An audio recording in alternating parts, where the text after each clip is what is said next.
கர்த்தருடைய பரிசுத்த நாமத்திற்கு ஸ்தோத்திரம். இன்றைய நாளுக்கான தேவவார்த்தை எரேமியா 1ஆம் அதிகாரம் 8 மற்றும் 19ஆம் வசனங்கள். நீ அவர்களுக்கு பயப்பட வேண்டாம், உன்னை காக்கும்படிக்கு நான் உன்னுடனே இருக்கிறேன் என்று கர்த்தர் சொல்லி, அவர்கள் உனக்கு விரோதமாய் யுத்தம் பண்ணுவார்கள், ஆனாலும் உன்னை மேற்கொள்ள மாட்டார்கள்.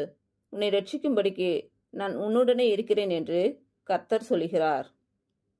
இன்று பிறந்த நாள் மற்றும் திருமண நாள் காணும் அனைவருக்கும் இயேசு கிறிஸ்துவின் நாமத்தினாலே வாழ்த்துக்கள். கர்த்தர் உங்கள் பலவீனங்களை மாற்றி உங்களுக்கு பலத்தை கட்டளையிடுவாராக. கர்த்தர் உங்களையும் உங்கள் பிள்ளைகளையும் உங்கள் பிள்ளைகளின் பிள்ளைகளையும் ஆசீர்வதிப்பாராக. கர்த்தர் உங்களோடு இருந்து உங்கள் பணிகளையும் பயணங்களையும் ஆசீர்வதிப்பாராக. ஆமேன்.